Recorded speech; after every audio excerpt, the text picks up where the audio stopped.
Dan malam ini kita akan membahas seorang nabi,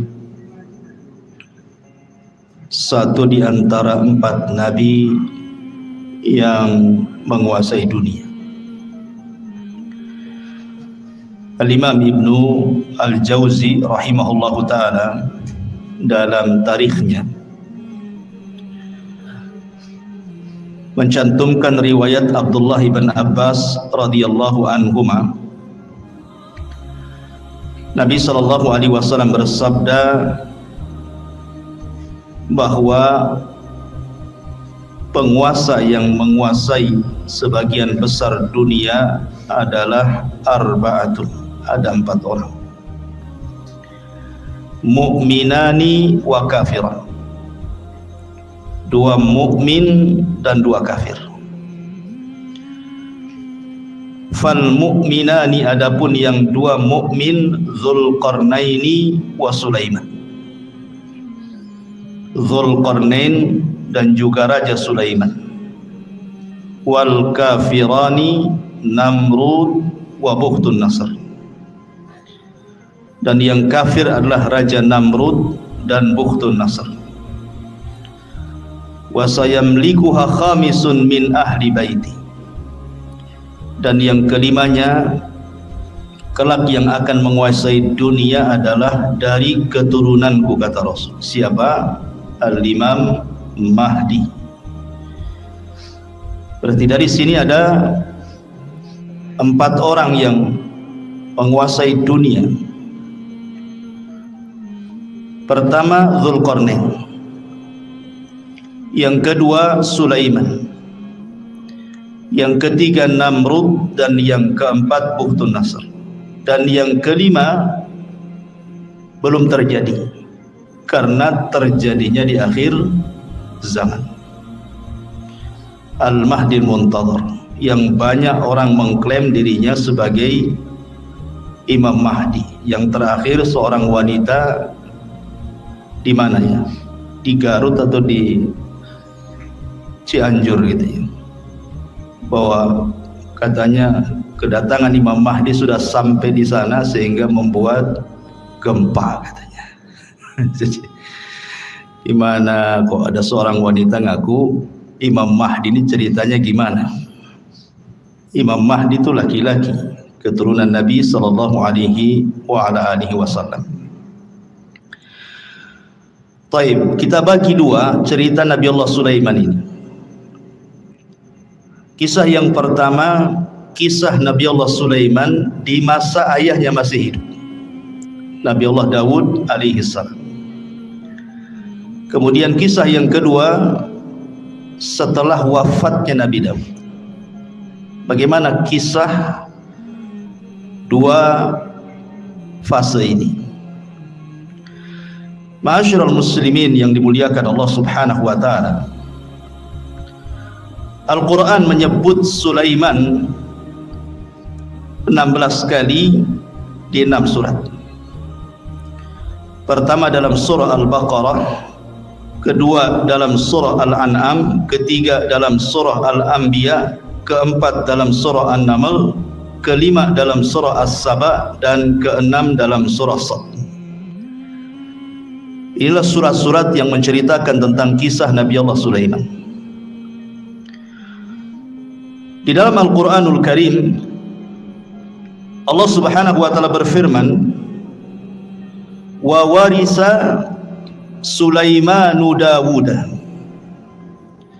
dan Sulaiman mewarisi seluruh warisan Daud. Kalimat mewarisi bukan berarti warisan harta, karena Nabi SAW bersabda, nahnu ma'asyiral anbiya, kami para nabi, kata Nabi SAW, tidak pernah mewarisi harta. Ma tarakna sadaqah, apa yang kami tinggalkan itu adalah sedekah. Makanya Al-Imam Muslim meriwayatkan tentang kisah Fatimah radhiyallahu anha bintu Nabi sallallahu alaihi wasallam saat wafatnya Nabi datang kepada Abu Bakar menuntut warisan dari ayahnya Nabi SAW. Tapi Abu Bakar menjelaskan tidak ada, karena Nabi SAW pernah bersabda, ma tarakna sadaqah, apapun yang kami tinggalkan dari harta itu semua sedekah. Dari situ Fatimah, bahasa kitanya agak dongkol dengan Abu Bakar sehingga tidak mau bicara sampai wafat. Ada yang mengatakan 4 bulan setelah Rasul meninggal, kemudian Fatimah meninggal. Ada yang mengatakan 6 bulan, tapi tidak lebih dari 6 bulan. Lah ketika itu Ali radhiyallahu anhu belum berbaiat kepada Abu Bakar selaku khalifah.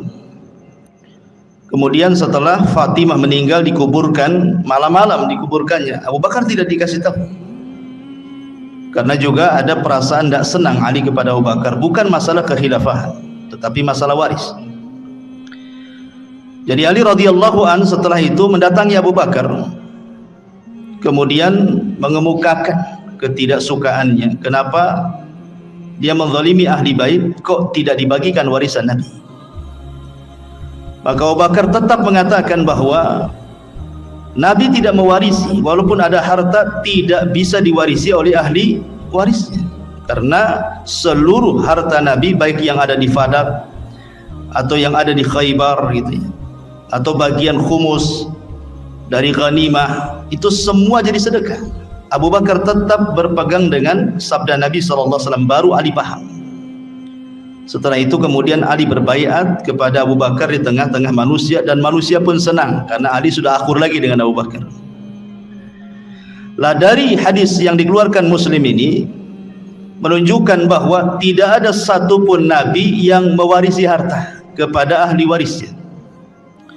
Lalu apa kalimat wa warisa Sulaimanu Daud di sini? Sulaiman mewarisi hartanya Nabi Daud? Bukan. Maksudnya Sulaiman mewarisi kerajaan dan juga kenabian, bukan harta. Sebab kalau kita membaca kitab-kitab ahli kitab dari perjanjian lama, Nabi Daud itu anaknya bukan Sulaiman saja, istrinya banyak. Tahu berapa istrinya Daud? 300 itu istrinya. Kemudian selirnya 700. Anaknya banyak, tidak mungkin kemudian hartanya dikasih satu orang namanya Sulaiman saja kan. Ini menurut versi mereka seperti itu. Jumlah istrinya Nabi Daud 300, kemudian selirnya sampai 700. Antum berapa? Satu, cukuplah satu saja. Jadi yang diwariskan di sini adalah kerajaan dan juga kenabian. Dan inilah keutamaan Nabiullah Sulaiman di antara seluruh para nabi Bani Israel, karena hanya ada 2 nabi, saya ulangi, yang mendapatkan 2 keutamaan yang tidak dimiliki Bani Israel atau nabi-nabi Bani Israel atau raja-raja Bani Israel. Sebab Bani Israel itu kalau jadi raja, raja saja, kalau jadi nabi, nabi saja. Tetapi Nabiullah Sulaiman ini menggabungkan dua-duanya seperti ayahnya Daud, raja plus nabi. Itulah keutamaannya Nabiullah Sulaiman alaihi salatu wassalam. Jadi di sini Sulaiman mewarisi kerajaan dan juga kenabian, bukan harta. Karena Allah Subhanahu wa taala memberikan kepada Sulaiman jauh lebih kaya dibandingkan ayahnya. Makanya ayahnya tidak disebut raja penguasa dunia, yang disebut justru Sulaiman. Di antara 4 raja penguasa dunia adalah Sulaiman, Zulkarnain, Namrud, Bukhtun Nasr, dan kelak di akhir zaman Al-Mahdi Al-Muntadhar, Imam Mahdi yang ditunggu-tunggu kaum muslimin. Nabi Allah Sulaiman alaihi salatu wassalam meminta kepada Allah Subhanahu wa taala untuk dicerdaskan, dan harusnya kita juga sama, meminta kepada Allah Subhanahu wa taala untuk diberikan pengetahuan. Makanya Nabi SAW selalu berdoa, Rabbi zidni ilma, ya Allah tambahkan pengetahuan kepada. Itu Nabi yang jelas-jelas dapat wahyu saja masih minta ditambah ilmu, apalagi kita. Disebutkan dalam hadis Abdullah ibn Amr ibn As radhiyallahu anhu, Ketika Sulaiman selesai membangun Masjidil Aqsa, ingat bukan membangun dari pondasinya, karena Masjidil Aqsa juga sudah dibangun oleh Nabi Yakub sebelumnya. Jadi ketika Nabi Ibrahim dan juga Ismail membangun Masjidil Haram, maka Nabi Yakub membangun Masjidil Aqsa. Jarak antara Yakub kepada Sulaiman itu jauh sekali, ratusan tahun pun gitu ya, sehingga kemudian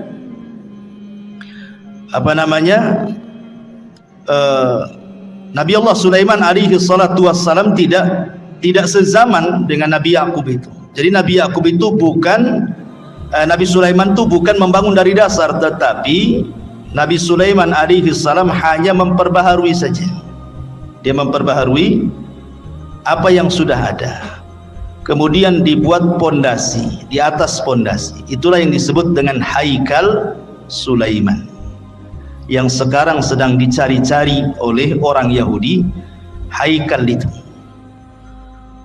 bagi orang Yahudi yakin kalau seandainya Haikal itu maksudnya pondasi yang dibangun di atas pondasi Masjidil Aqsa sebelumnya itu didapati hari ini, maka mereka akan merobohkan Aqsa, kemudian akan membangun Masjidil Aqsa sesuai dengan Haikal Sulaiman menurut mereka.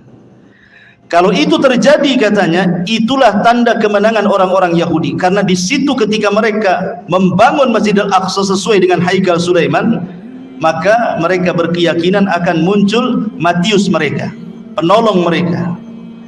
Menurut kita maksudnya adalah Dajjal, tapi Dajjal menurut orang-orang Yahudi itu bagi mereka Matius, penolong mereka. Makanya ketika Dajjal muncul di akhir zaman, apa yang terjadi? Diikuti oleh 70.000 Yahudi Asfahan. Jadi Dajjal itu ditunggu-tunggu oleh mereka gitu ya. Baik. Lah ketika selesai membangun Masjidil Aqsa, Nabi Sulaiman berdoa dengan 3 doa. Doa yang pertama, kata Nabi Allah Sulaiman alaihi salatu wassalam, sa'alallaha hukman yusadifu hukmahu wa mulkan la yanbaghi li ahadin min ba'di. Dia meminta kepahaman kepada Allah agar jangan sampai setiap putusannya ketika dia memutuskan sesuatu kepada Bani Israel kecuali sesuai dengan putusan Allah. Kemudian yang kedua, dia meminta kepada Allah Subhanahu wa taala agar kekuasaan yang dianugerahkan oleh Allah kepada Sulaiman jangan dimiliki siapapun setelahnya, hanya Sulaiman saja yang punya. Makanya Nabi SAW ketika sedang sholat, kemudian diganggu oleh jin, syaitan, kemudian ditangkap, kemudian dicekik, maka Rasul merasakan dingin air liur daripada jin syaitan ini. Kemudian Rasul mengatakan, kalau seandainya aku tidak ingat doa Sulaiman, wa mulkan la yanbaghi li ahadin min ba'di, kekuasaan yang tidak boleh dimiliki siapapun, sudah kuikat jin itu di tiang masjid supaya dilihat manusia dan dijadikan mainan, kata Rasul.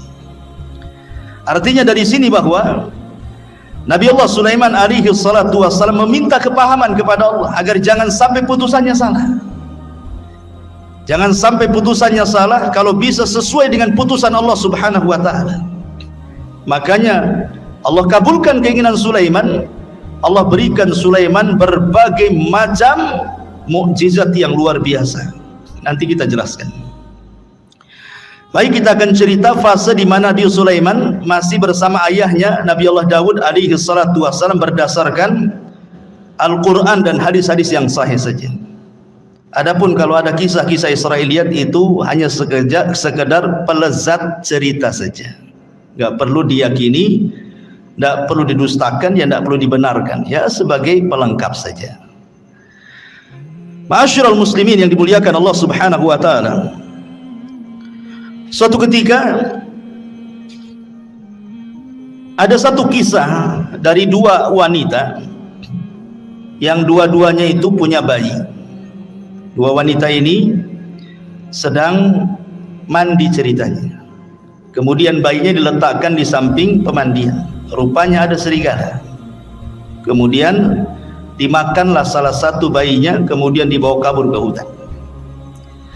Akhirnya kemudian setelah mandi dua wanita ini, didapati cuma satu bayi. Maka oleh yang paling besar kakaknya wanita ini, diambil bayi itu dan mengatakan, ini milikku. Kata adiknya, bukan, ini milikku. Akhirnya datanglah kepada Nabi Allah Daud alaihi salam, minta diputuskan ini bayi punya siapa, karena cuma satu masalahnya. Maka Nabi Allah Daud alaihi salatu wasallam tentu dengan ijtihad beliau seorang nabi, akhirnya Nabi Daud memihak kepada yang memegang bayi, kakaknya, dan mengatakan itu bayimu, bukan bayi adikmu.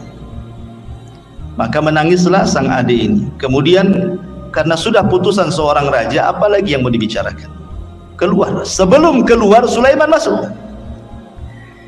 kemudian mengatakan, wahai ayahku, bisa enggak saya ikut memutuskan perkara ini? Kata ayahnya, silahkan saja. Akhirnya Sulaiman alaihi salatu wassalam kembali memutuskan kes dua wanita ini. Kemudian Sulaiman mengatakan, ambilkan pisau. Orang-orang tercengang, kenapa Sulaiman minta pisau? Kemudian dikatakan, mau apa dengan pisau itu wahai Nabi Allah Sulaiman? Kata Sulaiman, saya ingin belah bayi ini jadi dua, pusar ke bawah dan pusar ke atas. Kan ini kan dua wanita saling mengklaim ini. Biar adil, kita potong aja bayinya jadi dua. Yang pusar ke atas ambil kakaknya, yang pusar ke bawah ambil adiknya. Nah, selesai. Kakaknya mengatakan, kalau itu putusan wahai Sulaiman, silahkan saja. Tapi adiknya membantah, jangan wahai Nabi Allah. Kalau memang engkau hendak membunuh bayi itu dengan cara memutuskan jadi dua, memotong jadi dua, sebaiknya serahkan saja bayi itu kepada kakak saya. Enggak apa-apa, saya tidak punya bayi. Dari sini Sulaiman tahu siapa wanita yang punya rahmat, siapa wanita yang tidak punya rahmat. Kata Sulaiman, itu bayimu, bukan bayi kakakmu. Kenapa? Karena kakaknya tidak ada rahmat. Masa mau dipotong, silahkan saja. Sementara adiknya nggak mau, berarti menunjukkan bayi itu bayi adiknya. Karena biasanya seorang ibu ada keterikatan emosional dengan anaknya kan? Maka Sulaiman mengatakan, ambil itu bayi. Dari sini Allah mengatakan, wa fahamna Sulaiman, kami berikan kepahaman kepada Sulaiman. Ini satu kisah. Kisah yang kedua, ini disebutkan di dalam Al-Quran surah Al-Anbiya ayat 78. Allah subhanahu wa ta'ala berfirman, wa Dawud wa Sulaimana idh yahkumani fil harthi idh nafashat fihi ghanamul qawmi wa kunna lihukmihim syahidin. Dan ingatlah kisah Daud dan Sulaiman, kata Allah, ketika keduanya memberikan putusan mengenai ladang, karena ladang itu dirusak oleh kambing-kambing milik kaumnya, dan kami menyaksikan keputusan yang diberikan oleh mereka. Bagaimana kisahnya? Jadi Bani Israel ini, yang satu punya kebun, yang satu punya kambing. Ini kambing-kambing ini tidak dijaga oleh pemiliknya, masuklah ke kebun orang, dirusaknya kebun itu. Dimakanlah daun-daunan, ladang-ladang yang baru saja ditanam, dirusak, semua dirusak. Namanya kambing gak berakal. Nah, kalau orang suka ngerusak ya kayak kambing ini, gak berakal. Jadi orang ini mengadu kepada Sulaiman, gimana nih kebun saya dirusak oleh kambing-kambing si fulan, katanya. Kata Nabi Allah Daud, kalau gitu datangkan orang yang punya kambing. Didatangkanlah yang punya kambing dengan yang punya kebun di hadapan Nabi Allah Daud. Maka Daud kemudian memberi putusan bahwa yang punya kambing ini harus membayar dengan kambing-kambing dia seharga kebun yang dirusaknya. Pamannya kambingnya 100, kalau seandainya 10 ekor cukup untuk membayar kerusakan itu, ya sudah, kasihkan 10 ekor. Itu putusan Nabi Daud. Maka ketika itu datang Nabi Allah Sulaiman dan juga meminta izin kepada ayahnya, boleh nggak ikut memberikan putusan? Kata ayahnya, silahkan. Maka Nabi Allah Sulaiman memutuskan dengan putusan yang berbeda dengan ayahnya. Apa kata Nabi Sulaiman? Sekarang kambing-kambingmu serahkan ke yang punya kebun. Dia berhak dengan kambing-kambingmu sebagai jaminannya, dan dia boleh mengambil air susunya. Sementara engkau yang punya kambing, kau perbaiki kebunnya sampai sesuai dari sebelumnya, sebelum dirusak. Jadi suruh Nabi Sulaiman tukar-tukaran di sini. Yang punya kebun pegang kambing, yang punya kambing pegang kebun, supaya kebunnya ditanami lagi sampai kesedia kala baru kambingnya diambil lagi sebagai jaminan. Maka di sini keputusan Sulaiman lebih adil dibandingkan keputusan Nabi Allah Daud. Ini dua kisah disebutkan dalam hadis yang sahih dan juga disebutkan di dalam ayat Al-Quran surah Al-Anbiya ayat 79. Taib. Ini diantara dua kisah semasa Nabi Sulaiman bersama Nabi Allah Daud. Kita masuk pada kisah kedua.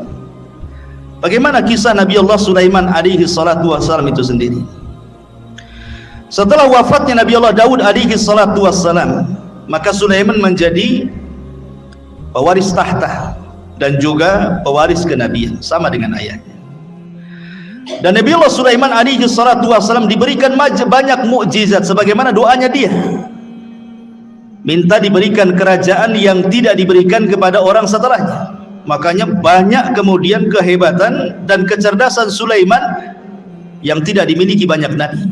Di antara mukjizatnya adalah Nabi Allah Sulaiman alaihi salatu wassalam ya tadi diberikan kerajaan dan juga kenabian, dan itu tidak ada di zaman Bani Israel kecuali dia dan ayahnya saja. Tetapi ma'asyiral muslimin yang dimuliakan, kalau memang Nabi Allah Sulaiman diberikan kekayaan yang banyak, bagaimana dengan Nabi kita? Kita bandingkan dengan Nabi SAW. Kita tidak hendak membanding-bandingkan Rasul dengan Sulaiman atau Sulaiman dengan Rasul, tidak. Tetapi kalau ada orang bertanya, berarti kalau begitu Nabi Sulaiman lebih hebat dong dibandingkan Nabi kita. Kan mesti ada yang ngomong begitu nanti kan? Maka kita jawab sebagaimana yang dijelaskan oleh Imam Ibnu Katsir di dalam kitabnya Bidayah wan Nihayah, bahwa Nabi SAW berdasarkan hadis Aisyah dan juga Ibnu Abbas radhiyallahu anhuma, sebelum wafatnya Nabi SAW pernah ditawarkan Allah kunuzul ardi, pembendaharaan bumi oleh Allah. Kalau engkau mau wahai Muhammad, aku berikan pembendaharaan bumi untukmu. Tapi Nabi SAW tidak mau. Bahkan saat wafatnya datang malaikat, kan Jibril datang menawarkan tentang kunuzul ardi, kau tetap diberikan hidup yang panjang kemudian bumi diserahkan kepadamu, ataukah engkau memilih untuk kembali kepada Rafiqil A'la di sisi Allah Subhanahu wa taala. Rasul enggan memilih dunia, tapi Rasul memilih meninggal karena ingin berjumpa dengan kawan-kawannya di mana? Di Rafiqil A'la.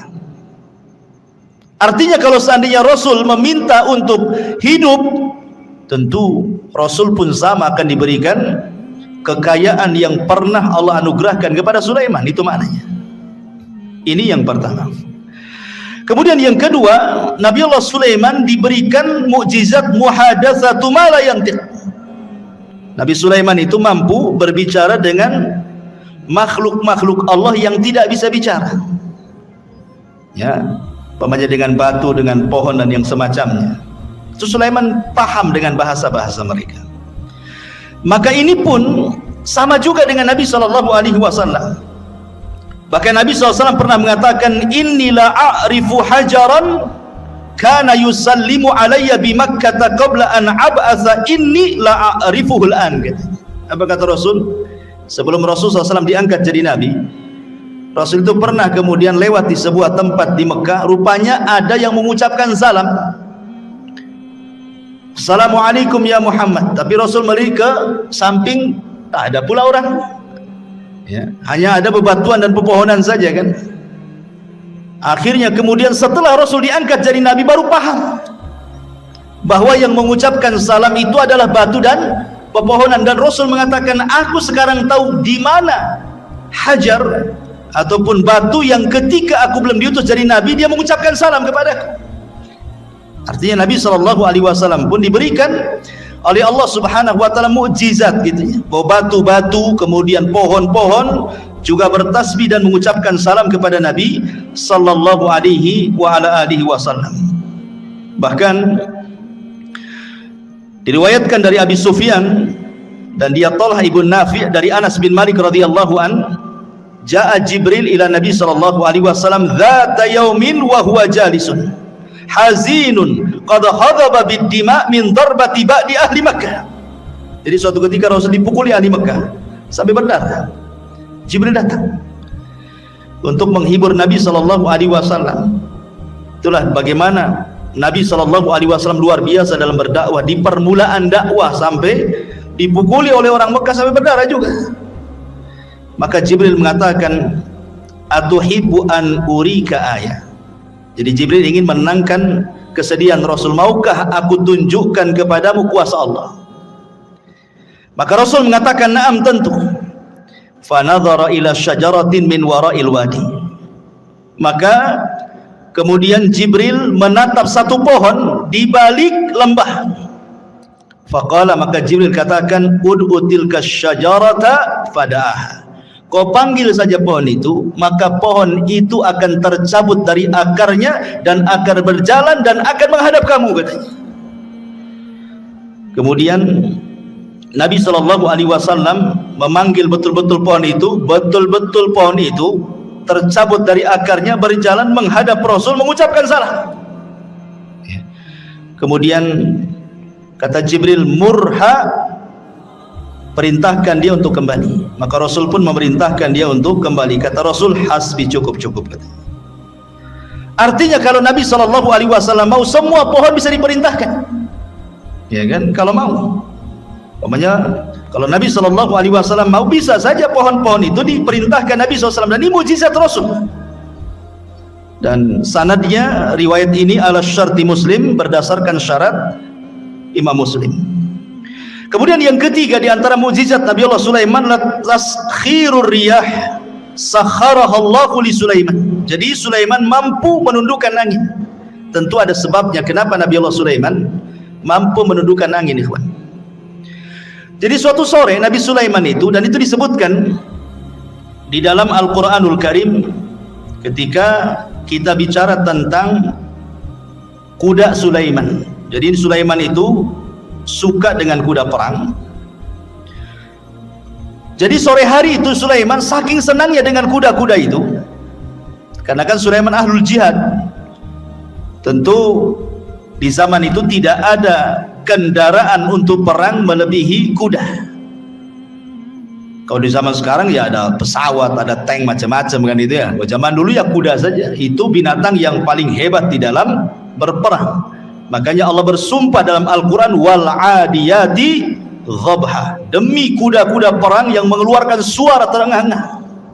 Dan Rasul mengatakan bahwa di ubun-ubun kuda perang itu ada barokah sampai kiamat. Dan Rasul mengatakan 3 olahraga yang disunnahkan: berenang, kemudian memanah, kemudian berkuda. Memang kuda itu ada keistimewaan. Dan di akhir zaman nanti perangnya kaum muslimin melawan orang-orang Nasrani itu dengan kuda, karena teknologi sudah tidak ada. Artinya kuda ini berkahnya sampai kiamat. Maka Sulaiman suka dengan kuda. Jadi suatu sore dia memandang kudanya, mengelus-ngelus kudanya gitu ya. Dan ingat, ada kuda khusus. Sulaiman itu punya kuda, dia punya sayap. Jadi ya ada kuda-kuda biasa, tapi ada khusus kuda Nabi Sulaiman itu bersayap dia. Ya, jadi bisa terbang dengan kuda itu dengan sayap. Dari mana kita tahu kudanya Sulaiman itu bersayap? Dari perkataan Nabi dari senyumnya Rasul ketika Aisyah radhiyallahu masih kecil. Aisyah kan masih kecil kan, usianya masih muda. Jadi suka dengan boneka-bonekaan. Nah, di antara boneka yang di depan Aisyah itu kuda yang bersayap. Jadi Rasul mengatakan, itu kok kuda bersayap, kata Nabi. Masa ada kuda bersayap? Kata Aisyah radhiyallahu mengatakan, bukankah kau tahu bahwa kudanya Sulaiman juga bersayap, katanya Aisyah. Fadhahikan Nabi SAW. Maka Rasul tersenyum. Ya. Dan Rasul tidak membantah kan, hanya senyum saja kepada Aisyah radhiyallahu anha. Dari sini sebagian ulama beristidlal bahwa ada kuda-kuda Sulaiman itu yang bersayap. Walaupun ada yang membantah bahwa Aisyah ini hanya menukilkan cerita-ceritanya orang-orang Quraisy, dan Rasul juga tersenyum.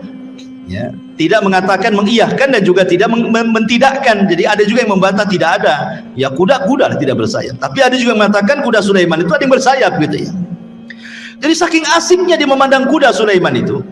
lupa dia sampai matahari terbenam. Harusnya dia melaksanakan dua rakaat salat, karena salat itu sudah ada sejak zaman dulu. Lihat Zakaria, wa huwa yusalli fil mihrab, dia sedang salat di mihrab, menunjukkan para nabi salat, ya. Jadi sampai terbenam matahari lupa salat dia, setelah terbenam baru ingat salat. Menyesal Sulaiman. Maka disebutkan di dalam Al-Quranul Karim tentang kisah Nabi Sulaiman ini, idh urida alaihi bil asyi as-safinatul jiyad. Ingatlah ketika pada satu sore dipertunjukkan kepada Sulaiman kuda-kuda yang jinak tetapi sangat cepat larinya. Faqala, maka Allah katakan, inni ahbabtu hubbal khair, menghikayatkan perkataan Sulaiman. Maka dia berkata, sesungguhnya aku menyukai segala yang baik dari kuda, tetapi an dzikri rabbi hatta tawarat bil hijab, yang membuat aku ingat akan kebesaran Tuhanku sampai matahari terbenam. Maka Sulaiman lupa tidak sholat. Ketika dia lupa tidak sholat, dia menyesal. Maka keesokan harinya apa kata Sulaiman? Urudduha alayya fatafika mashan bisuq wal a'naq. Bawalah semua kuda-kuda itu kembali kepadaku. Lalu dia, ada yang mengatakan dalam tafsirnya, memotong kaki dan leher kuda itu, menyembelihnya. Jadi ada dua riwayat, ada dua penafsiran ulama. Ada yang mengatakan Sulaiman tidak menyembelih kuda, karena mustahil, apa salah kuda, kenapa disembelih? Sulaiman hanya ngusap saja, kemudian disuruh jauhkan dia dariku. Tapi Allahu a'lam, pendapat yang masyhur dari kalangan ahli tafsir, Sulaiman betul-betul menyembelih kuda itu kemudian disedekahkan. Ikhwan, kuda Nabi Allah Sulaiman menurut keterangan Bani Israel itu, Israiliyat, itu bukan satu dua kuda, ya, ribuan kuda disembelih dan disedekahkan kepada Bani Israel, fuqara Bani Israel. Lah setelah kemudian Nabi Allah Sulaiman menyembelih kuda-kuda itu karena terlalaikan dari salat, maka kaidah dalam Islam apa? Man taraka syai'an lillahi awadallahu khairan minhu. Siapa yang meninggalkan sesuatu karena Allah, Allah ganti dengan yang lebih baik. Ketika Sulaiman meninggalkan kuda-kuda itu karena Allah, karena melalaikan dia dari salat, Allah ganti yang lebih baik. Apa itu? Allah tundukkan angin. Jadi Sulaiman itu kalau berperang, dia membuat semacam papan kayu-kayu besar gelondongan gitu, kemudian diikat-ikat, jadilah macam perahu, ya. Jadi kalau Sulaiman itu mau pergi kemana saja, naik saja dia di atas perahunya. Apa yang perlu dibawa, kuda atau pasukan apa, nanti dia suruh angin untuk mengangkatnya, tinggal pergi. Lebih enak kan, naik kuda kan. Makanya disebutkan dalam Al-Quran itu, kalau kuda itu mampu berjalan 1 bulan, cuman setengah, pagi berangkat, sore sudah sampai. Kalau naik kuda, sebulan perjalanan. Dan itu berarti Allah berikan yang jauh lebih baik dibandingkan kuda. Itulah sebabnya ditaklukkan angin kepada Nabi Allah Sulaiman alaihi salatu wassalam. Taib. Bagaimana dengan Nabi sallallahu alaihi wasallam? Apa keutamaan yang mungkin setara dengan ditundukkan angin kepada Nabi Allah Sulaiman? Maka Imam Ibnu Katsir rahimahullahu taala menyebutkan beberapa perbandingan. Beliau mengatakan, amma taskhirur riyah li Sulaiman faqad qala Allahu fi sya'nil ahzab. Kalau memang Sulaiman ditundukkan angin sehingga mudah untuk berperang melawan musuh-musuhnya, maka Rasul pun diberikan oleh Allah Azza wa Jalla dengan mukjizat yang sama yang dicantumkan dalam surah Al-Ahzab. Ya ayyuhalladzina amanu udhkuru ni'matallah alaikum idh ja'atkum junudun fa arsalna alaihim rihan wa junudan lam tarauha. Wahai orang-orang yang beriman, ingatlah nikmat Allah atas kalian ketika kami datangkan tentara-tentara kami, kata Allah, dalam bentuk angin, dan juga tentara-tentara yang tidak dilihat, maksudnya malaikat, ya. Jadi kalau Sulaiman untuk berperang mereka atau dia dan juga pasukannya dibawa oleh angin, maka Allah Subhanahu wa taala juga memberikan mukjizat, tentara-tentara Allah membantu Rasulullah, termasuk angin dan juga para malaikat. Makanya ada istilah nusirtu bis sabah wa uhlikatil adu bid dabur, kata Rasul. Aku ditolong dengan angin pagi dan kaum Ad dihancurkan dengan angin sore. Makanya sepanjang sejarah Nabi SAW tidak berperang. Kalau menyerbu sebuah kaum, tidak pernah menyerbu siang, sore atau malam. Maka Rasul akan menyerbu di waktu subuh. Kalau terdengar azan, Rasul tidak menyerbu, menunjukkan daerah itu daerah Islam. Dari sini istidlalnya para ulama membedakan negeri Islam dengan negeri kafir itu dari suara azan. Jangan seperti orang-orang yang terpaham radikal membedakan negara Islam dengan negara kafir itu dari segi undang-undang. Undang-undang kita ini mengacu kepada Belanda, Taugut. Negara kita kan negara Taugut nih, kayak dia aja yang muslim tuh. Bukan itu yang membedakan negara Islam dengan negara kafir. Kalau dalam negara itu banyak saut-sautan adzan, berarti negara Islam tuh. Kalau ada sebagian negara kita memang tidak sesuai dengan apa yang diturunkan Allah dan Rasulnya, ini bukan pembeda bahwa negara itu dikatakan negara taugut seperti negara kita ini. Ini bukan negara taugut. Ya. Kita ini negara Islam, walaupun sebagian undang-undangnya tidak mengacu kepada Islam. Kenapa? Berdalil dengan hadis tadi. Kalau Nabi SAW mendengar suara azan, Rasul tidak menyerang, Rasul pulang. Tapi kalau Rasul tidak mendengar suara azan, berarti negeri kafir itu diserang sama Nabi. Berarti kalau masih dengar suara azan bersaut-saut, apalagi negeri kita luar biasa, bukan dari masjid saja. Musola bersera, sampai ringtone handphone pun suara azan. Apalagi gitu ya. Ma'asyiral muslimin yang dimuliakan Allah Azza wa Jalla. Kembali, jadi Nabi SAW juga dikuasakan angin oleh Allah sehingga menghancurkan perang Ahzab itu, perang luar biasa ikhwan. Bayangkan Nabi dikepung, namanya Ahzab. Ahzab itu kelompok-kelompok. Siapa kelompok-kelompok ini? Orang kafir Quraisy bergabung dengan orang-orang Yahudi, bergabung dengan orang-orang suku-suku Arab yang benci dengan Nabi, bergabung dengan orang munafik dari dalam lagi.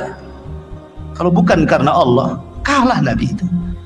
Tapi Allah utus angin, kemudian menghempas tenda-tenda, menakutkan kuda-kuda mereka sehingga pada kabur semuanya, sehingga habis perbekalan mereka, kendaraan mereka nggak ada, pulang tunggang langgang, menang dalam perang Ahzab. Ya. Taib. Kemudian juga dalam perang Badar, 314 melawan 1000 lebih tentara. Rasul pun tidak punya pengalaman perang. Sahabat yang dibawa pun bukan sahabat pilihan, karena dalam perang Badar itu tidak ada tuntutan sahabat ikut, karena memang tujuannya bukan perang. Tujuannya mau mengambil hartanya Abi Sufyan yang dari Syam menuju ke Mekah. Untuk apa? Sebagai pengambil hak. Dulu mereka hijrah ke Madinah, hartanya diambil orang Quraisy. Sekarang orang Quraisy lagi dagang tuh, maka dagangannya mau diambil sebagai ganti apa yang sudah mereka ambil. Rupanya Abu Sufyan cerdas pula, ngirim dom-dom supaya memberitahu Abu Jahal bahwa dia akan diserang. Abu Jahal menyiapkan pasukan 1000. Rupanya terjadi perang Badar. Jadi perang Badar ini perang yang tak terduga masalahnya. Tetapi sampai Nabi ketakutan, takut kalah. Maka di malam harinya diistighotsah di samping Abu Bakar dan mengatakan, Allahumma intahlik hadhil isabah falan tu'bad abada. Ya Allah, kalau kau hancurkan kelompok yang sedikit ini, nggak ada lagi yang menyembah kamu di permukaan bumi. Gitu. Allah menangkan 314 melawan 1000. Allah menangkan. Siapa yang Allah menangkan? Kaum muslimin. Dengan apa? Diutusnya oleh Allah 5.000 malaikat. 5.000 malaikat diutus. Kalau Sulaiman menggunakan tentara jin, tetapi Rasulullah SAW diutus oleh Allah bi 5.000 minal malaika. 5.000 malaikat turun dipimpin Jibril menggunakan kuda namanya Kaidum. Kudanya Jibril itu namanya Kaidum. Kaidum Haizum. Haizum namanya. Ya, siapa kuda Jibril? Haizum. Kaidum Haizum. Ya, sambil memacu kudanya. Sebentar saja kalah orang musyrik itu. Ya. Taib, ma'asyiral muslimin yang dimuliakan Allah Azza wa Jalla. Ini mukjizat Nabi Sulaiman. Kemudian mukjizat Nabi Sulaiman yang lain, taskhirul jin. Bisa menundukkan jin. Dan itu disebutkan di dalam Al-Qur'anul Karim, wa minal jinni man ya'malu baina yadayhi bi idzni rabbi wa man yazik minhum an amrina nudhikhu min adzabis sa'ir ya'maluna lahu ma yasha' min mahariba wa tamathila wa jifanil kal jawab wa qudurir rasiyat. Dan sebagian jin yang bekerja di hadapan Sulaiman, di bawah kekuasaan Sulaiman dengan izin Allah, dan siapa yang menyimpang di antara mereka kalangan jin dari perintah kami, kami rasakan kepada mereka azab neraka yang apinya menyala-nyala. Maka para jin bekerja untuk Sulaiman sesuai dengan apa yang dikehendakinya. Di antaranya membuat gedung-gedung tinggi, patung-patung, piring-piring besar seperti kolam dan periuk-periuk yang tetap berada di tungkunya. Jadi membuat periuk besar, kuali yang tidak bisa diangkat kecuali jin. Saking besarnya kuali itu untuk masak. Ya. Bahkan sebagian mereka dirantai jin-jin itu. Karena ada jin-jin itu yang mereka tidak nurut, makanya perlu dirantai dan diawasi. Ya, kalau punya proyek Sulaiman itu membuat gedung-gedung besar, maka Sulaiman akan duduk mulai dari terbit sampai terbenam matahari. Bagaimana jin itu bekerja? Sehina itulah jin di mata Sulaiman. Ya, karena itu mukjizatnya Sulaiman bisa menundukkan jin. Baik. Masyarul muslimin yang dimuliakan Allah Azza wa Jalla, maka Nabi SAW pun sebenarnya kalau tidak teringat dengan doa Sulaiman, tentu dia pun bisa menundukkan jin, kan itu. Kan tadi sudah saya ceritakan, Rasul ketika sholat diganggu oleh syaitan, ada yang mengatakan iblis, langsung iblis yang mengganggu. Kemudian dicekik oleh Nabi. Kemudian dia meniatkan untuk mengikat di tiang masjid. Kemudian Rasul teringat dengan doa Sulaiman. Wa mulkan la yanbaghi li ahadin min ba'di. Bahwa tidak boleh ada orang yang punya kekuasaan sepeninggalku. Ketika Rasul ingat ini, Rasul melepasnya. Ya. Artinya bahwa Nabi SAW juga bisa menundukkan atas izin Allah Subhanahu wa taala kalau Rasul mau, kan itu. Tapi Rasul teringat doanya Nabi Sulaiman. Makanya Rasul kemudian melepaskan. Dan ini juga di antara mukjizat Nabi SAW. Lebih-lebih kalau di bulan Ramadan, apa yang terjadi? Sufidati syayatin. Ya, Nabi SAW diberikan kabar gembira oleh Allah Subhanahu wa taala, "Idza ja'akum Ramadan futihat abwabul jannah wa ghuliqat abwabun niran wa sufidati syayatin." Pintu surga dibuka, pintu neraka ditutup, setan-setan diikat semua. Ditundukkan oleh Allah Subhanahu wa taala untuk nabinya apabila datang bulan Ramadan. Ya. Kemudian juga di antara mukjizat Nabi Allah Sulaiman adalah fahmu lughatil hayawan.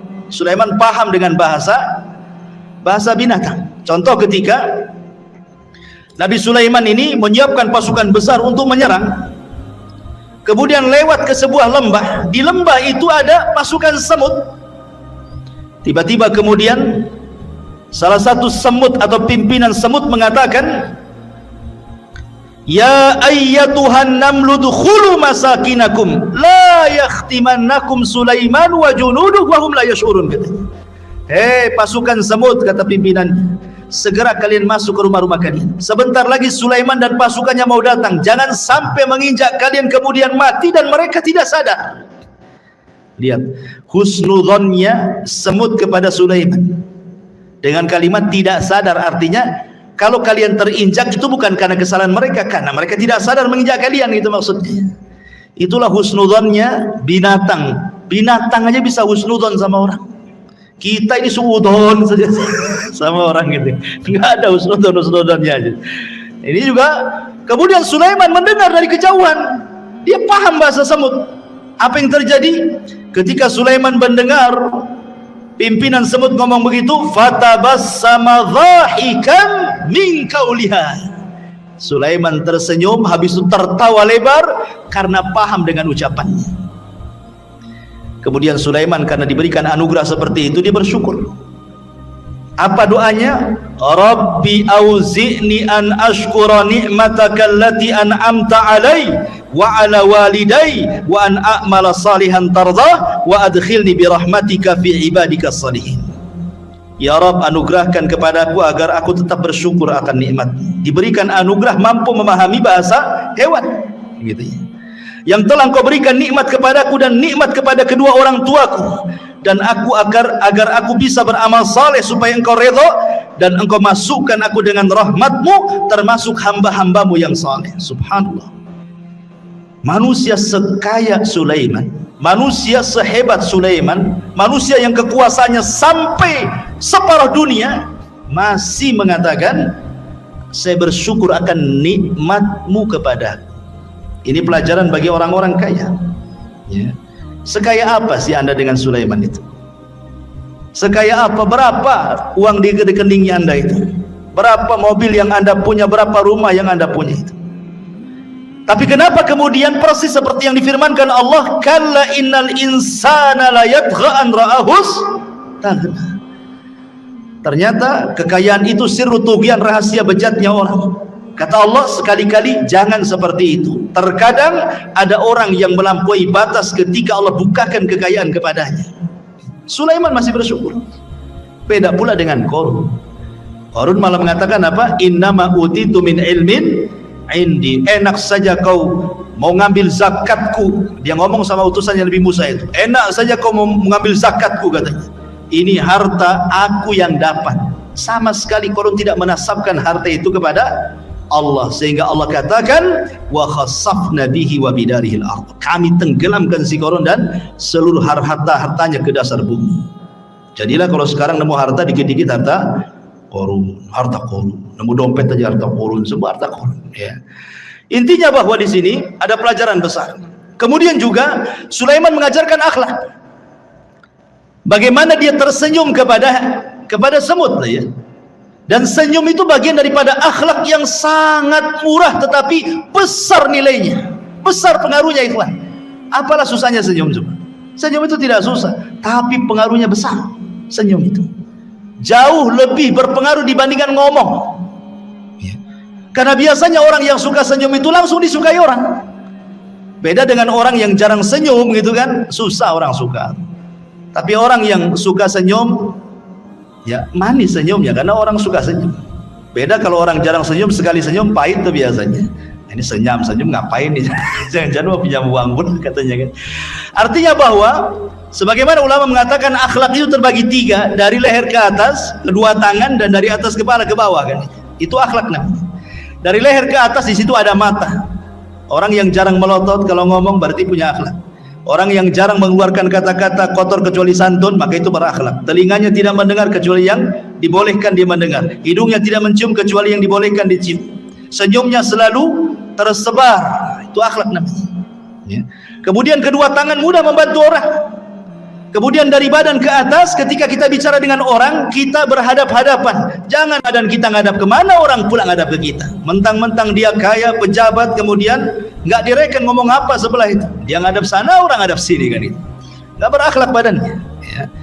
Jadi itu akhlak namanya. Sulaiman mengajarkan akhlak, fatabassam, dia pun senyum. Dan Rasul mengatakan tabassumuka li akhika sadaqah. Senyum kamu kepada saudaramu itu sedekah. Coba bayangkan, kalau antum senyum ketemu orang senyum, berapalah sedekah.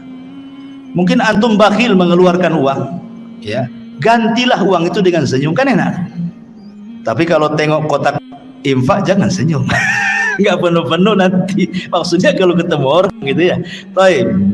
Kembali bahwa Nabi Allah Sulaiman alaihi salatu wasallam mampu paham dengan bahasa binatang. Sekarang bagaimana dengan Nabi sallallahu alaihi wasallam?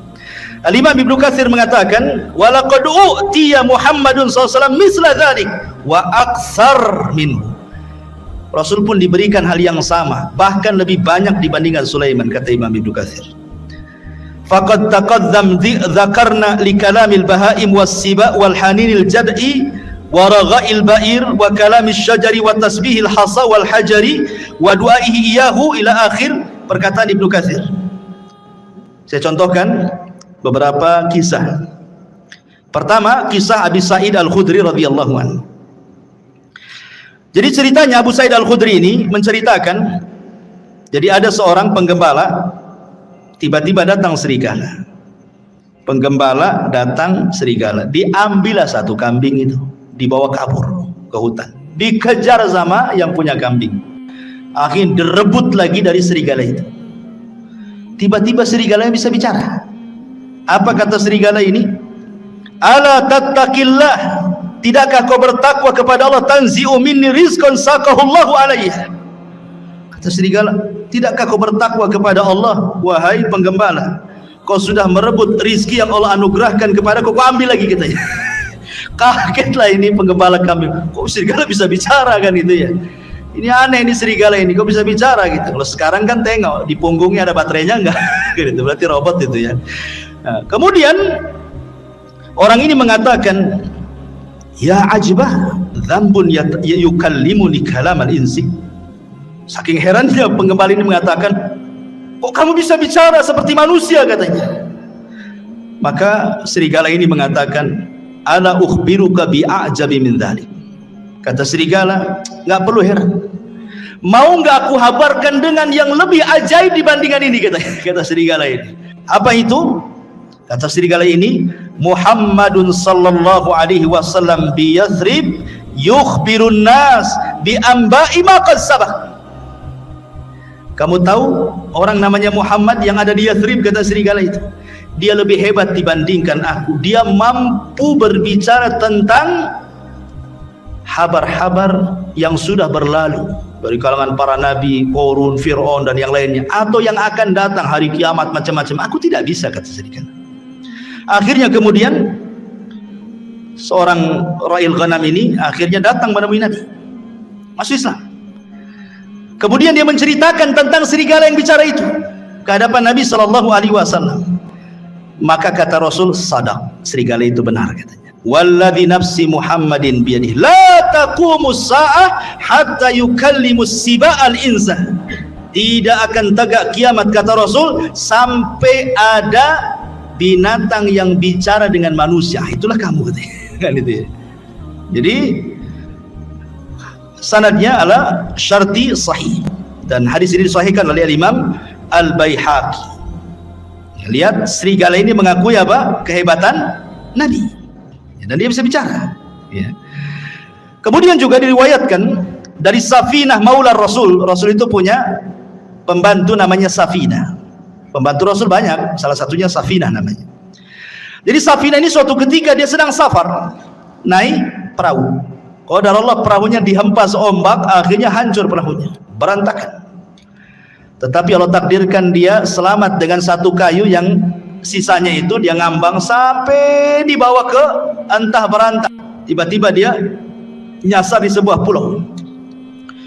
Ketika terbangun, tiba-tiba ada singa di hadapannya. Fawajada fihal asad, ada singa di hadapannya. Faqala lahu. Maka si Safinah ini ketakutan dengan singa itu. Singa, dia pun lagi lelah, baru saja terdampar, nggak punya tenaga, mau lari gimana? Sementara singa sudah di hadapannya. Berteriaklah Safinah ini, apa teriakannya?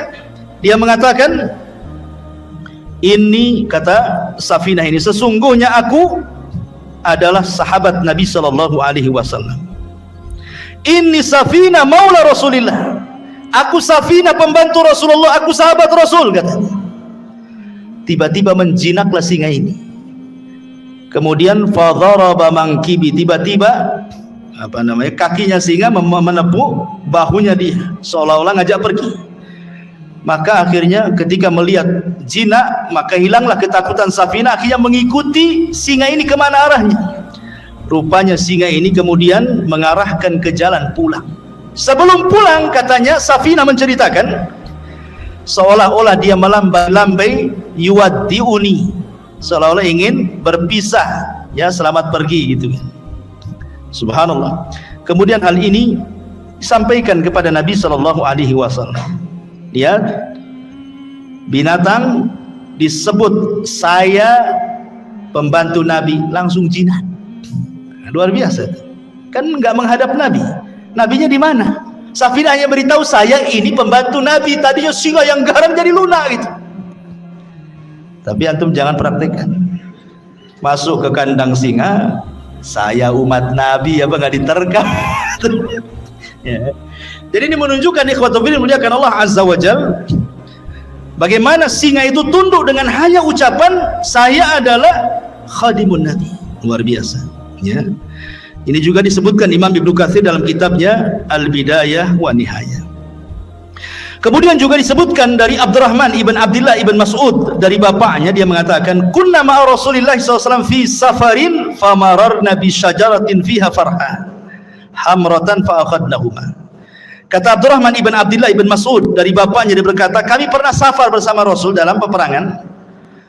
Tiba-tiba kami ini melihat ada burung cantik di atas pohon, cantik sekali. Kemudian naiklah salah seorang kami, diambilnya telurnya itu, diambil telur burung itu.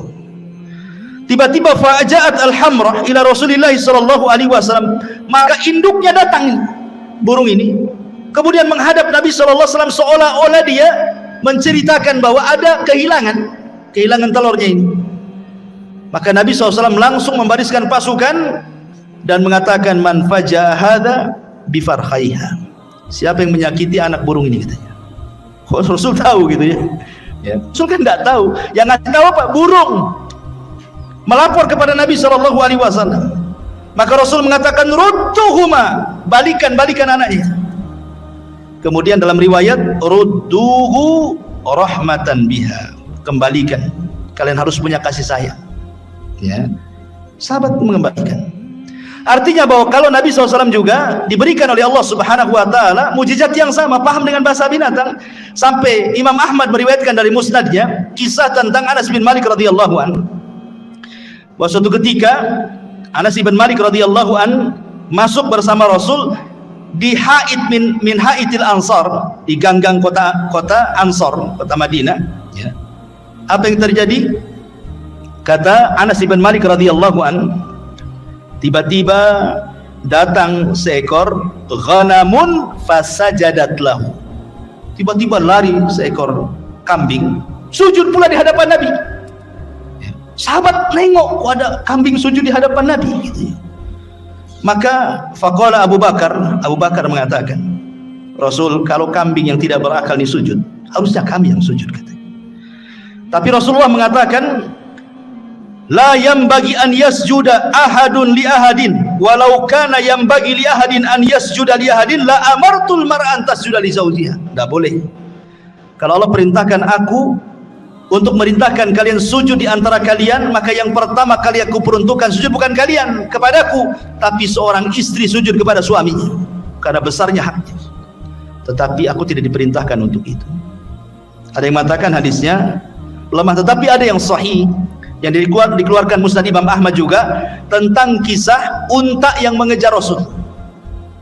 Tiba-tiba Rasul sedang naik keledai bersama Jabir, disusul sama unta itu. Setelah untanya di depan, tiba-tiba ia buruk sujud di hadapan Rasul. Kemudian Rasul turun, dilihatnya unta itu nangis, diusap air matanya. Kemudian Rasul entah berbincang-bincang apa dengan unta, sahabat tidak tahu. Tiba-tiba Rasul berdiri, berteriak, man sahib hadal jamal, siapa pemilik unta ini? Tiba-tiba ja'a fatan minal ansar, datang anak muda dari Ansar, ana ya Rasul, saya Rasul. Maka Rasul marah dan mengatakan, afala tattaqillah fi hadhil bahimati allati malakakallahu iyyak, katanya. Tidakkah kau bertakwa kepada Allah? Allah sudah kuasakan unta kepadamu.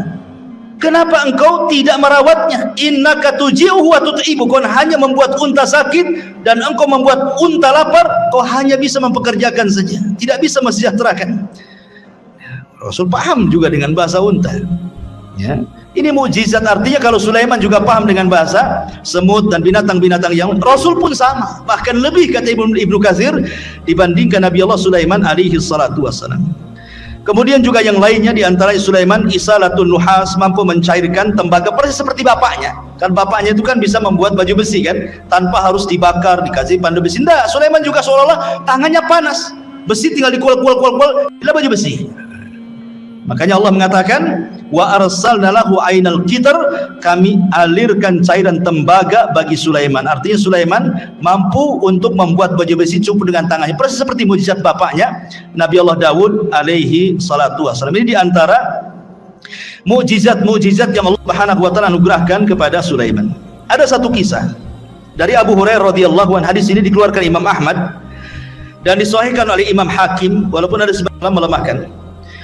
Jadi suatu ketika kharaja Sulaiman alaihi salam tasqi fara'a namlatan mustalqiyatan ala dhahriha rafi'atan qawami'aha ila sama taqulu Allahumma inna khalqun min khalqi laisa bina ghaniyun an suqyak faqala irji'u faqad suqitum bida'wati ghairikum.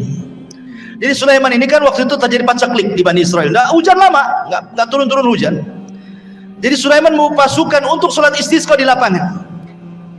Tiba-tiba kemudian Sulaiman melihat ada semut sedang terlentang menghadap ke langit, dan Sulaiman mendengar doanya semut itu. Apa doa semut ini? Ya Allah, aku ini adalah hamba dari hamba-Mu. Tidak ada yang lebih kaya darimu, maka hujani kami. Tiba-tiba ketika semua selesai doa, hujan tuh. Ya. Maka Sulaiman mengatakan kepada pasukannya, irji'u, pulang. Ya, cukup sudah, ada yang meminta hujan selain dari kalian. Ya.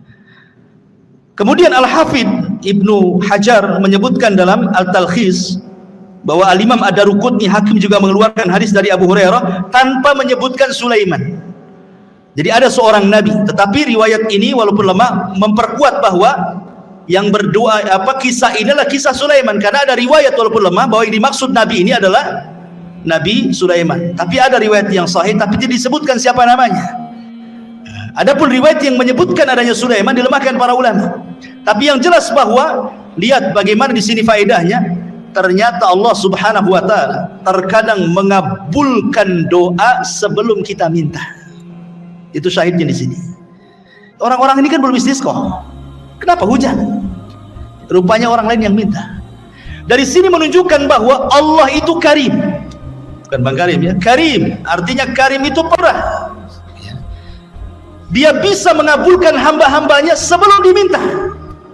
Dan itu bentuk malunya Allah Azza wa Jalla. Karena di antara sifat Allah itu adalah Hayyun Karim. Allah itu zat yang maha pemalu dan juga pemurah. Lah bentuk pemalunya Allah Subhanahu wa taala adalah Allah pantang apabila ada seorang hamba mengangkat kedua tangannya kemudian dibiarkan kosong tidak diberi. Allah pantang itu. Idza rafa'a 'abdun yadayhi ila sama faqala ya rabbi an yaruddahuma sifra, kata Rasul. Kalau ada seorang hamba mengangkat begini kemudian mengatakan ya Rabb, kemudian tidak diberi, oh tidak, pasti diberi orang itu. Atau terkadang belum dia berdoa sudah dikabulkan. Belum dia berdoa sudah dikabulkan. Subhanallah. Ya. Taib. Kemudian kisah Nabi Allah Sulaiman alaihi salatu wassalam bersama burung hudhud. Ini menariknya karena disebutkan di dalam surah An-Naml. Ma'asyiral muslimin yang dimuliakan Allah Azza wa Jalla. Jadi suatu ketika Nabi Sulaiman ini sedang mempersiapkan pasukan besar. Bayangkan pasukan Sulaiman ini jin, manusia, binatang, kemudian di atasnya burung terbang. Jadi nggak pernah terkena sengatan matahari. Sulaiman itu senantiasa dinaungi oleh burung-burung. Jadi kemana saja, mau di padang pasir, mau di mana, nggak kepanasan kan? Karena burung di atasnya masalahnya kan itu.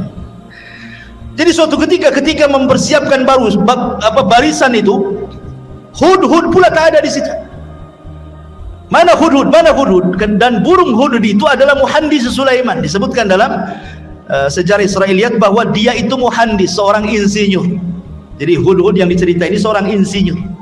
Jadi terkadang nih Sulaiman nih kalau mau berangkat ke sebuah tempat, maka yang mengekar dari atas langit itu burung hudhud. Entah di depan ada jurang kah, entah di depan ada air, ada sungai, ada laut, nanti dikasih tahu tuh. Ya, karena Sulaiman tidak tahu yang gaib, ya kan? Jadi besar sekali memang jasanya hudhud itu kan. Makanya ketika tidak ada, Sulaiman marah. Kemana hudhud ini? Awas saja, kata Sulaiman kan? Ngancam Sulaiman. Kalau dia datang dan tidak membawa alasan, la u'adzibannahu adzaban syadidan aw la adzbahannahu aw la ya'tiyani bisultanin mubin, kata. Kalau dia datang tidak bawa alasan, ku siksa dengan siksa yang berat, atau ku sembelih dia, atau ku maafkan kalau bawa alasan, kata. Ternyata famakatha ghaira ba'id. Ternyata hudhud sudah datang. Dari mana coba hudhud itu? Rupanya hudhud dari Yaman. Sulaiman di mana? Di Palestina. Sebegitu cepatnya itu terbangnya hudhud itu. Satu di Palestina, satu di Yaman. Cemana terbangnya itu? Menunjukkan hudhud ini diberikan kemampuan oleh Allah kan gitu. Kemudian melapor, aku punya alasan kenapa aku tidak ada, kata hudhud. Apa kata hudhud? Dia mengatakan, inni wajadtu faqala ahattu bima lam tuhit bihi wajituka min saba'in binaba'in yakin inni wajadtu imra'atan tamlikuhum wa utiyat min kulli syai'in wa laha arsyun azim, katanya. Wahai Sulaiman, wahai rajaku, tunggu dulu ya. Aku punya pengetahuan yang kau tidak punya. Ini menunjukkan Sulaiman tidak tahu yang gaib. Kalau dia tahu yang gaib tentu tidak akan ancam-ngancam hudhud ya. Jadi Nabi itu tidak tahu yang gaib. Hatta Sulaiman yang banyak mujizatnya sekalipun tidak tahu yang gaib. Buktinya Hudhud mengatakan, aku punya ilmu yang kau tidak punya, katanya. Dan di sini menunjukkan tawadhu'nya seorang Sulaiman, raja besar, penguasa dunia, masih mendengarkan alasan. Enggak diktator dia. Kalau diktator main cincang aja lah kan gitu ya. Didengerin. Tawadhu Sulaiman. Kalau punya alasan ngomong bahasa kitanya kan. Dia mengatakan begini, wahai Sulaiman, aku baru terbang ke Yaman. Aku temui di Yaman ada kerajaan besar.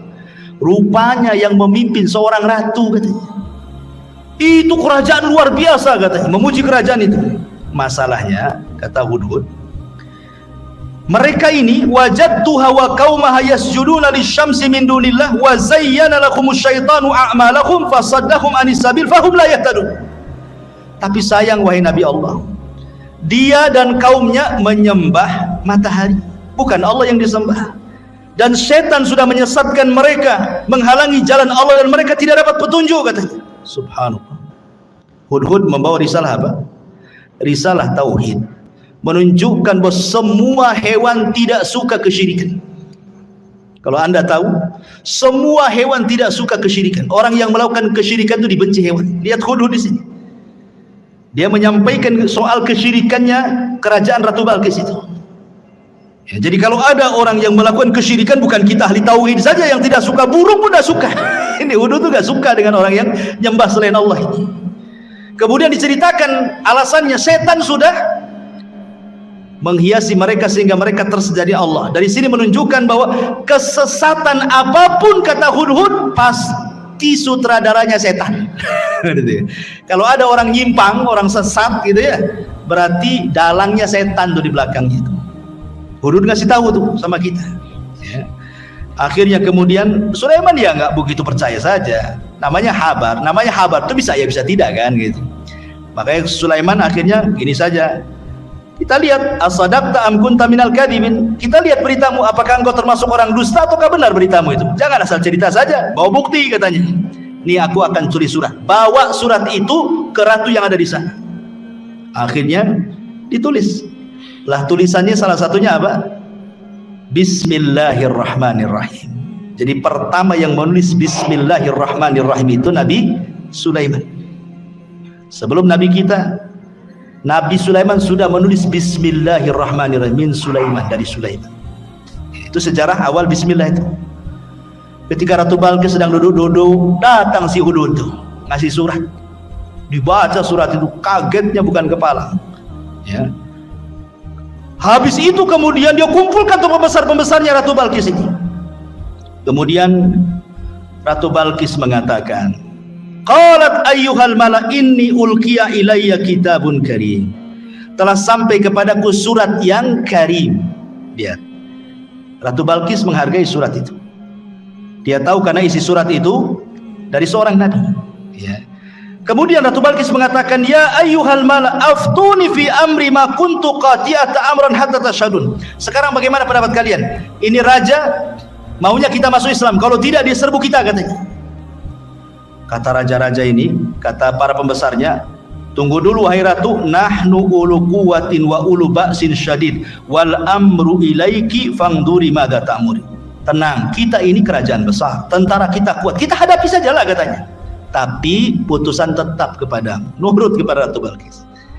Ratu Balqis ini orang berakal, makanya dia mengatakan kepada para pembesarnya, ingat, innal muluk idza dakhulu qaryatan afsaduha wa ja'alu a'izzata ahlaha adillata wa kadzalika yaf'alun. Ingat, siapapun negerinya, manapun negerinya, kalau sudah diserang musuh, pasti orang mulia akan jadi hina.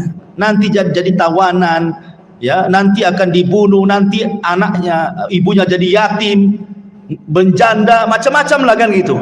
Ini bahaya, enggak usah lah kayak gitu. Gini sajalah, kata Ratu Balqis, dia kan ngaku nabi. Gimana kalau seandainya kita kirim hadiah banyak-banyak saja? Kita lihat, kata Ratu Balqis, kalau memang dia seorang nabi, pasti dia akan tidak akan menerima hadiah ini. Tapi kalau dia raja yang haus kekuasaan, pasti diterima. Kita lihat nabi atau bukan, katanya. Itu cerdas Ratu Balqis itu. Dikirim hadiah banyak-banyak. Ya. Ketika kemudian Sulaiman mendapatkan hadiah itu, Sulaiman mengatakan, qala atumiddunani bimal Fama atani Allah khairun mimma atakum bal antum bihadiyatikum tafrahun. Kata Sulaiman, enak saja kalian kirim hadiah katanya. Aku sudah punya semuanya, yang aku miliki, yang Allah berikan itu jauh lebih baik daripada yang engkau miliki, kata Sulaiman. Ya. Sulaiman selalu menasabkan kepada Allah di sini. Apa kata dia? Atumiduni bimali fama atani Allah. Ini bahasanya. Yang Allah berikan kepadaku, kata Sulaiman, jauh lebih baik dibandingkan yang Allah berikan kepada kalian, hai Balqis, katanya. Begitulah seorang muslim, harusnya apapun nikmat sekecil apapun nasabkan ini dari Allah, gitu maksudnya. Ini Sulaiman orang kaya, penguasa, tapi masih menasabkan kepada Allah terus, kan gitu. Kita sudah kere, sudah miskin, ini uang saya, enak saja suruh sedekah, kan. Masyaallah muslimin yang dimuliakan Allah Azza wa Jalla. Akhirnya kemudian Ratu Balqis sedikit ngeper juga, ternyata seorang nabi, karena Sulaiman sudah tahu siapa dia, kan itu ya. Dan Sulaiman tahu bahwa Ratu Balqis akan masuk Islam. Dari mana tahunya? Dari akalnya yang cerdas. Dia tidak mau perang, malah ngirim hadiah. Jadi Sulaiman mengira-ngira ini pasti dapat hidayah wanita ini. Makanya kemudian Sulaiman akhirnya apa? Punya siasat, dikumpulkannya pasukannya, jinnya, orang soleh dikumpulkan. Apa kata Sulaiman? Sebelum si Balqis datang ke sini, baiknya istananya kita pindahkan dari Yaman ke sini, katanya. Siapa yang bisa mindahkan istananya Ratu Balqis ke hadapanku, kata Sulaiman. Akhirnya qala ifritun minal jin, bangunlah jin ifrit. Ifrit itu di bawahnya iblis, ya. Di bawahnya ifrit ada namanya Marodah yang diikat di bulan Ramadan itu. Apa kata jin ifrit? Ana atika bihi qabla an taquma min maqamik. Aku bisa mendatangkan istana itu, wahai Sulaiman, sebelum kau bangkit dari tempat dudukmu di singgasanamu itu. Menunjukkan bahwa jin punya kekuatan, bisa memindahkan sebuah istana, kan? Bisa dipindah. Apalagi mindah uang di celengan, paling mudah itu. Ya, kalau antum punya uang di celengan kok hilang, jangan-jangan dipindah ifrit. Pas dicek tak ada lubang, betul lah dipindah jin. Tapi kalau ada lubang itu bukan jin yang mindah, orang rumah itu yang mindah. Baik. Jadi akhirnya ifrit mengatakan, perintahkan aku saja, sebelum kau bangkit istana sudah sampai di sini. Qala alladzi indahu ilmun minal kitab. Tiba-tiba seorang yang mempunyai ilmu dari kitab berkata, ana atika bihi qabla an yartadda ilaika tarfuk. Kalau aku tidak, wahai Sulaiman, perintahkan aku saja sebelum matamu berkedip sudah sampai istana itu. Terjadi silang pendapat, siapa orang ini kok sakti kali dibandingkan ifrit nih. Ada 4 penafsiran para ulama. Ada yang mengatakan bahwa dia adalah Jibril. Jibril turun dan mengatakan, saya akan mindahkan. Penafsiran yang kedua, ini ifrit tapi yang muslim, yang satunya kafir, yang mengatakan sebelum kau bangkit itu adalah ifrit kafir. Tetapi yang mengatakan sebelum berkedip ini ifritnya muslim. Itu satu penafsiran yang lain. Penafsiran yang ketiga, Sulaiman sendiri yang ngomong begitu. Aku bisa memindahkan sekejap sebelum aku berkedip sudah sampai. Tapi pendapat yang masyhur dari kalangan para ulama bahwa yang memindahkanlah seorang laki-laki yang bernama Asif ibnu Barkhiyah.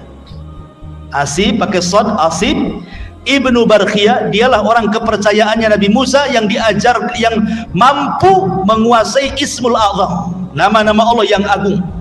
Kalau dalam Islam itu ada namanya Asmaul Husna.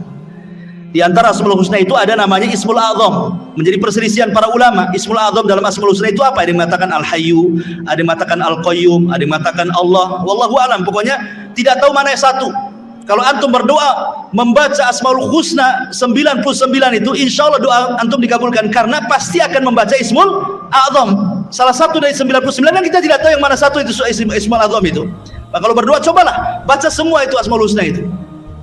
Boleh jadi pas dengan Ismul A'zam, karena kan disembunyikan yang mana satu kita tidak tahu. Lah Asif bin Barkhiyah ini menguasai Ismul A'zam.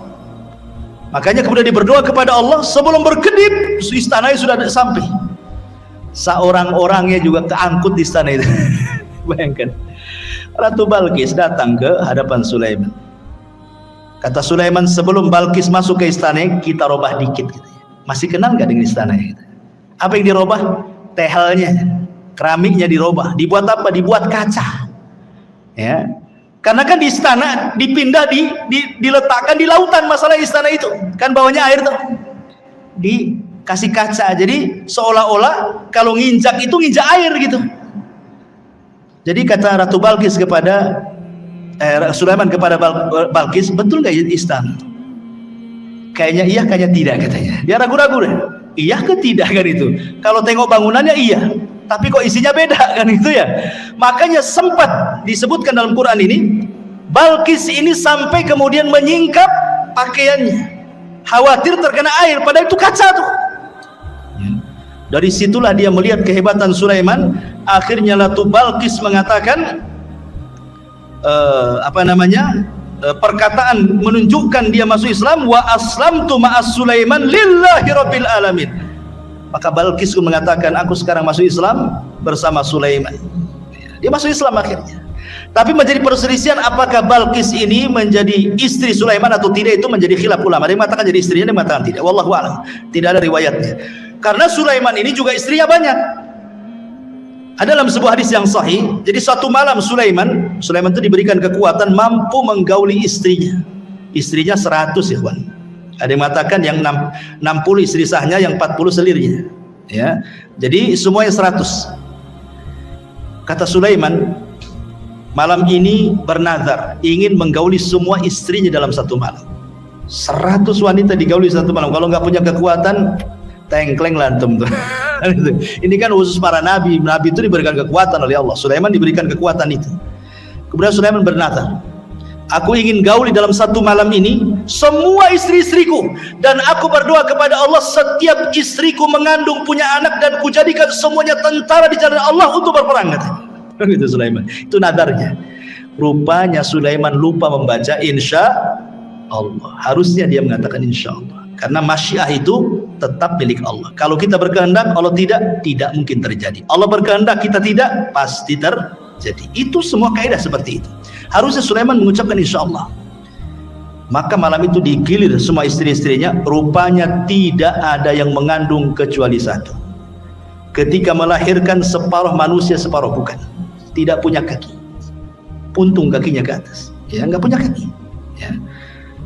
Itulah makanya kenapa walaupun dia seorang nabi, tetap masyiah itu milik Allah, kehendak itu milik Allah. Makanya penting mengucapkan insya Allah.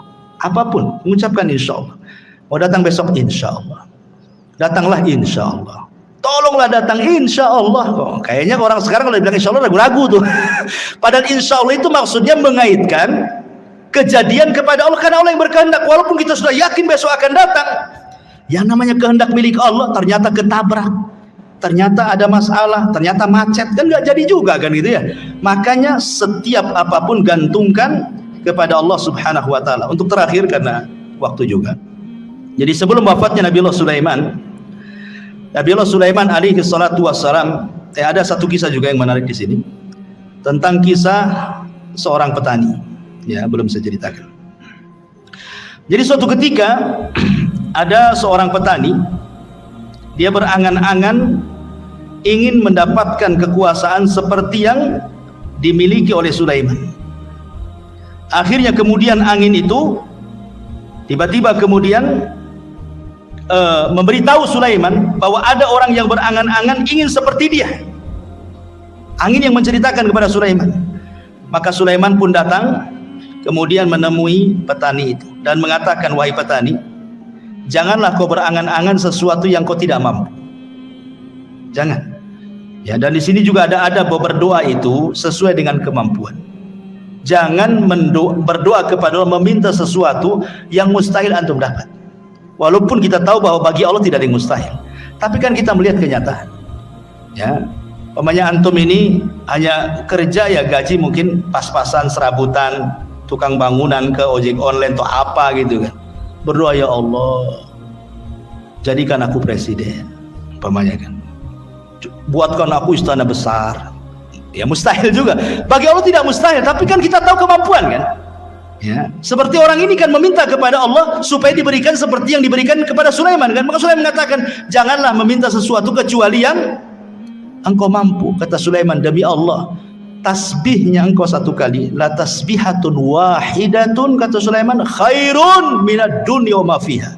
Kau cukup bertasbih, subhanallah, itu lebih baik dibandingkan dunia dan isinya, kata Sulaiman. Subhanallah ya, keistimewaan tasbih ya, subhanallah. Baik, jadi sebelum wafatnya Sulaiman tadi saya sudah jelaskan, Sulaiman membangun Masjidil Aqsa.